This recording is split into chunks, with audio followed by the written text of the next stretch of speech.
Well, hi friends, Rebecca here, the Dragon Librarian from Farmington Community Library, and I'm here today to talk about not just one, but two of my favorite books of the summer. They are just the biggest thrillers of the summer, in my opinion. Maybe not everyone's opinion, but I think they are absolutely phenomenal. It also helps that I've been really anticipating these books all year. They were two of my biggest anticipated reads because they're by authors that are just, I think, a couple of the best thriller authors out there right now. So they did not let me down. They did not disappoint. These books are absolutely amazing. And the other thing that was so great about them is that I ended up reading them back to back. They came out pretty close together when they were published, and I just ended up reading them one right after the other, and it was just an amazing week and a half because they're both so good.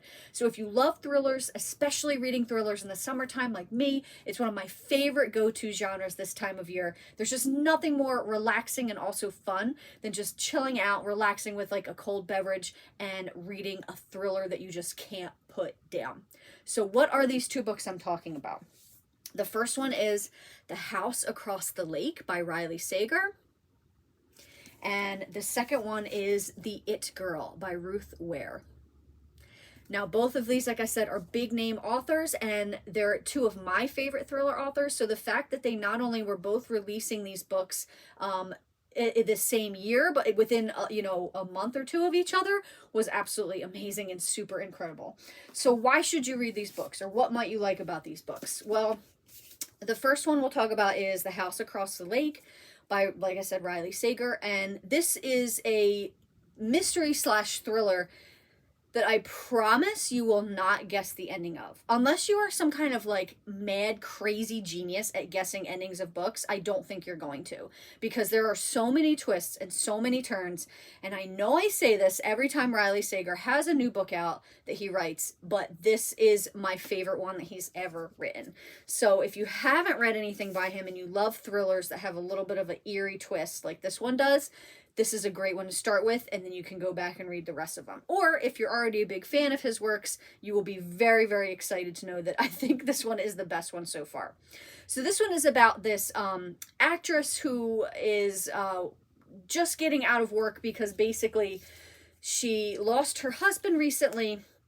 And she is drinking a lot, has become an alcoholic because of it, and she was going out on the theater stage drunk. She got fired, and her mom is a really big name theater actress as well, so she's always been in the spotlight. So because of this thing blowing up, her mom has basically sent her to exile at this house that they have down at the lake in Vermont. So they're now she is now in Vermont, all by herself at this lake house, still drinking, even though her mom basically told her, please stop that. She's still drinking, still trying to basically destroy herself, because she is just so devastated and torn up about her husband's death.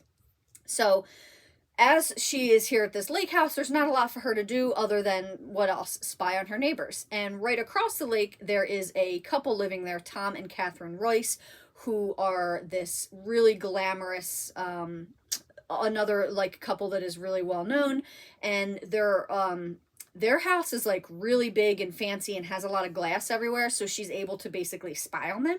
And because the distance across the lake is so far, she's able to do it with binoculars and kind of stay out of sight, and not let them know that she's watching them.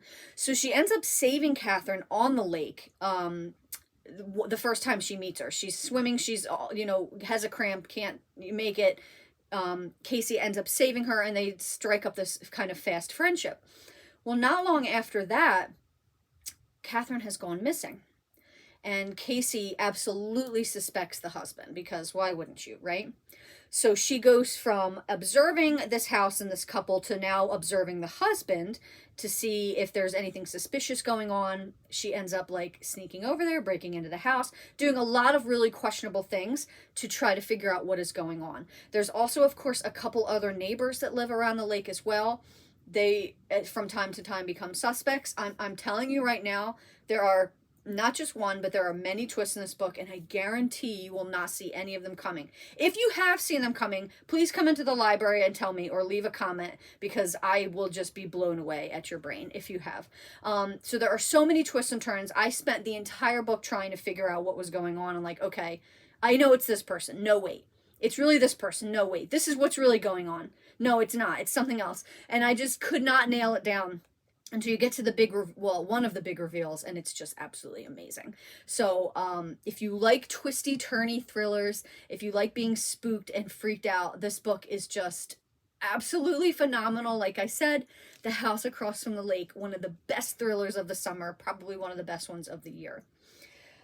So let's talk about the new Ruth Ware book, who is, I think, definitely, not just in my opinion, I think she's pretty well renowned for having really wonderful thrillers, right? She's a very popular author. I think this one might be her biggest one yet. It's almost, is it almost 500 pages? No, it's a little over 400, but it's a very big book. And I think that it's great for having that kind of length. So this is, I think one of the reasons why I love it so much is you could absolutely categorize it as a dark academia subgenre, which if you don't know what dark academia is, it's basically a lot of different things can go into it, but the bottom line is it's set at a school. Basically, dark academia can be a book that's set at a college, a boarding school, anything like that. There's usually something mysterious or nefarious going on, a murder, ghosts, something creepy or crazy like that. And usually is categorized also by a group of friends or classmates, schoolmates that have a really intense, like almost destructively intense friendship. Now, you know, all of the books in that genre don't have to have all of those things, but they usually have to have at least one. And this book has basically almost all of them. So it's about this this girl named April who is going to college for the first time, and she strikes up this friendship with her roommate whose name is Hannah, who is the it girl. She's got everything. She's rich, she's beautiful, she's funny, she's talented, like she's an actress and everything like that. And you know, they strike up a friendship, and it's kind of, you know, if they weren't roommates, I don't know that they would become friends, because April is definitely more of a quiet, like studious person. But she becomes best friends with Hannah, and they form this really tight-knit friendship with a couple other characters named Will, Hugh, and there's a few more as well. Really close friends. Well, at the end of this year, and takes place at Oxford, by the way, in England. So at the end of the school year, the first year, Hannah is dead.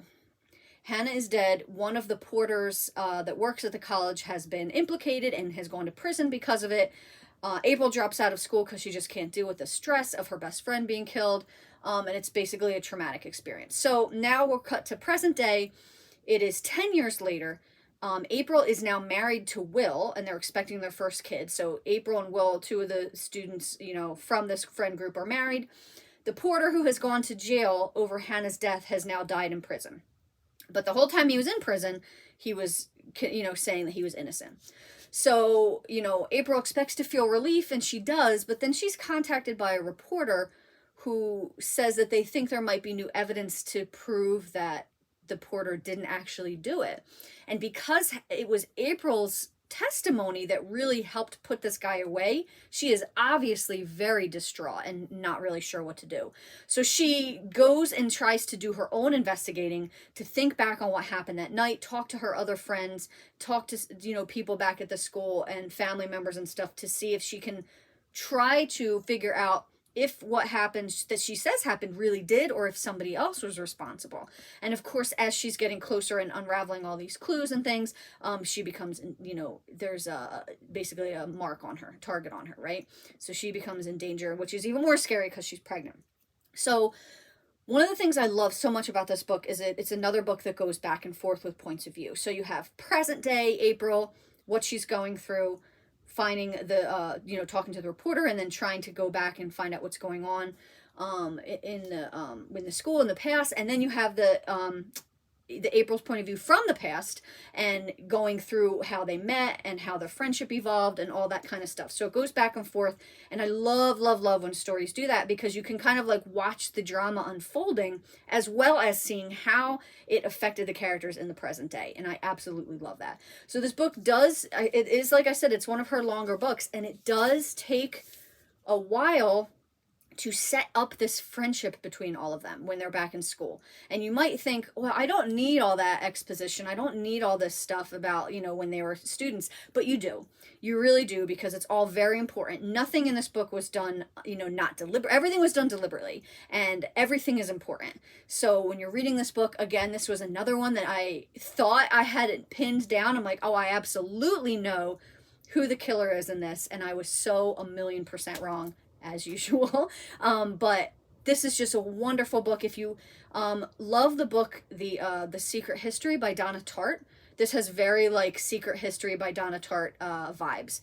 Any of that kind of dark academia. If you love stories that are set at colleges or schools that have to do with close-knit friendships and murder and stuff like that, you will not be able to put this book down. I absolutely loved it. Ruth Ware, The It Girl. Well, that's what we've got for you guys today, and I hope that both of these books sound just as exciting to you as I found them to be. I couldn't put them down. Like I said, I read them back to back. They were absolutely amazing. Hands down, best thrillers of the summer, maybe even the best thrillers of the year.